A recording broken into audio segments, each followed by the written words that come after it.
When we think of the all-time greatest playoff performances, a few names immediately jump to mind. Steve Young's 6 touchdowns in the Super Bowl versus the Chargers, Ray Lewis and the 2000 Ravens defense holding Kerry Collins to a passer rating of 7, and of course any one of Tom Brady's 7 rings. But there are many playoff performances that get lost to the stories of the all-time greats. Many players almost single-handedly won games, but those performances are forgotten for whatever reason, be it that their team didn't win at all, or their efforts were overshadowed by the collapse of the opposition. So I want to dig up some of these all-time great performances and make sure the world never forgets the efforts of these men when it mattered most. I had a great deal of names to choose from to start this off, but no position is more disrespected than the punter. It is almost absurd to claim that a punter was responsible for a team winning a playoff game. Almost. Punters are people too, and I'm going to tell y'all the story of how Mike Scifres, a punter, toppled the Scifres in the 2008 Wild Card round.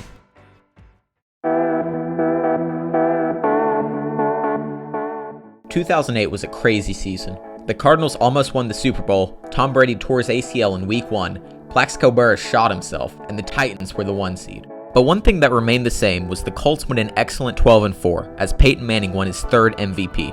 After an injury and a 3-4 start early in the year, Manning got hot, and the Colts finished on a 9-game winning streak, including a 23-20 overtime win against the San Diego Chargers. The Chargers finished in a uninspired 8-8, but they went on a winning streak of their own, going from 4-8 to 8-8 and winning the division, mostly due to a terrible collapse by the Denver Broncos. Normally a 12-4 team would have home field advantage and host the mediocre at best 8-8 team. But due to the aforementioned Titans going 13-3 and winning the division, it was the San Diego Chargers hosting the wild card Indianapolis Colts.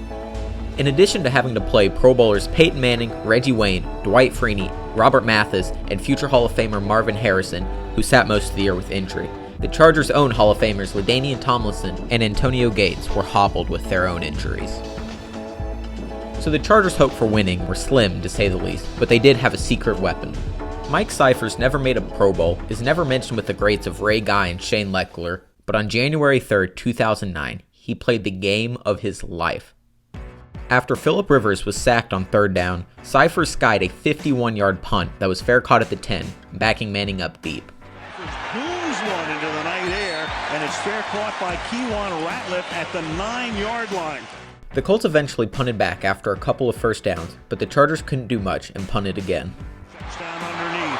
It's caught on the outside by Gates, so he's caught 2, but only for 7 yards, and it will be 4th down and 3, so it's a 3-and-out. So Scifres trotted out and booted a casual 58-yard punt that backed Manning up again.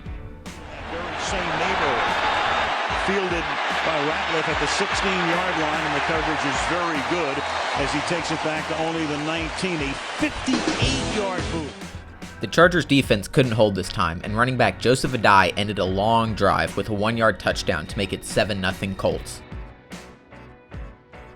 The Chargers drove to almost midfield, but were stopped and forced to punt again. Scifres then hit a beautiful 50-yard punt that rolled out of bounds at the Colts' 3-yard line. The Chargers are going to make sure that Peyton Manning will go to work with a long field. Manning and the offense couldn't do anything, and the Colts' own punter, Hunter Smith, was forced to punt out of his own end zone. Smith couldn't get anything under the kick, which allowed backup running back and return man Darren Sproles to return the punt to the Colts' 44-yard line. The Chargers capitalized, and LT ran it in from 3 yards out to tie the game up at 7. The Colts had another good drive, this one ending with a field goal by Adam Vinatieri to make it 10-7. The Chargers stalled out when they got the ball back, and with 4:53 left in the half, it seemed like the Colts would have great field position and add to their lead. But Mike had other plans.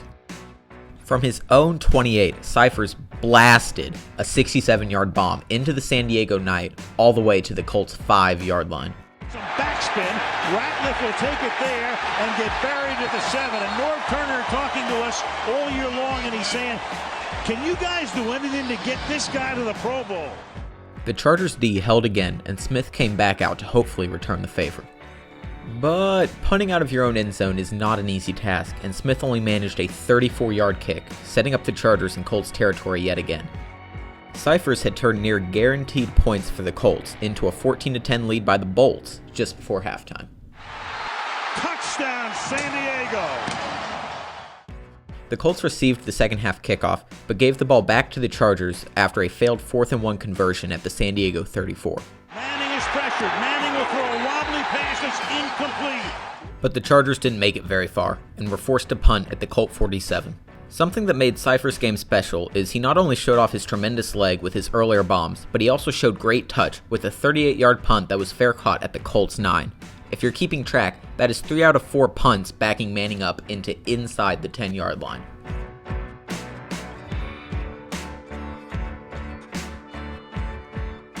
But like a real sheriff catching bad guys, this sheriff caught the Chargers defense napping and launched a deep pass to Reggie Wayne, who blew by Antonio Cromartie for a 72-yard touchdown to put the Colts back on top 17-14. The Chargers would respond by driving all the way down to the 1, but just before Darren Sproles crossed the goal line, Tim Jennings punched the ball out, which was recovered in the end zone by Indy. The Colts would punt on that ensuing possession, and this time it was Hunter the punter that got away the 60-yard bomb. But again, his coverage team couldn't get back in time, and Sproles returned it all the way to midfield. Up past the 40 to the 45-yard line where he gets taken down there. The fourth quarter began with another San Diego drive deep into Colts territory, but a classic late-game interception by Phillip Rivers halted the Chargers' attempt to retake the lead. Intercepted by Antoine Bethea. The Colts chewed up a lot of time after the turnover, but again could not get any points and had to punt from their own 43. And again, Smith's punt was less than desirable, only traveling 28 yards. Short kick that takes a sideways bounce and goes out of bounds at around the 27-yard line. The Chargers, still only trailing by 3, drove to the Colts side of the field, but on 3rd and 10, Robert Mathis sacked Rivers, leaving San Diego no choice but to punt with 2:50 left in the game. And now, ladies and gentlemen, this is why Mike Scifres won this game. Our offensive tackles, and that right now a critical sack as Scifres punt. Look at this, again, he does it again. At the 2-yard line, Mike Scifres with 2:41. 2 timeouts plus the 2-minute warning after a 52-yard kick. Down at the 1. 52 yards of brilliance by Scifres pinned the Sheriff with his back against the wall on his own 1-yard line. The Chargers defense ensured that the punter's efforts did not get wasted, and with 2 minutes left, Smith had to again punt from the end zone, the line of scrimmage being the 1. Smith got away an outstanding punt of 63 yards all things considered, but as had been the story all night, the coverage team could not contain the lightning bug of Darren Sproles, who returned the punt all the way to the Colts 38. The Chargers had no problem gaining 22 yards and letting kicker Nate Kading send the game into overtime. And that kick is good. In overtime, Scifres wasn't needed as the Chargers won the toss and Darren Sproles bounced a handoff to the outside to send the Colts home. 10, inside the 5, and the Chargers win the game. Of course, the hero remembered of this game is Sproles, which makes sense. His stat line of 256 all-purpose yards and 2 touchdowns were great, but he did have the costly fumble out of the end zone. And I wholeheartedly believe if Scifres doesn't pin the Colts at the 1, the Chargers have no shot to tie the game and get to overtime. Scifres punted 6 times, averaging 52.7 yards per punt and pinning the Colts inside the 10 5 out of the 6 times. The Chargers lost to the eventual champion Steelers the next week 35-24, but this game did have one key impact in NFL history.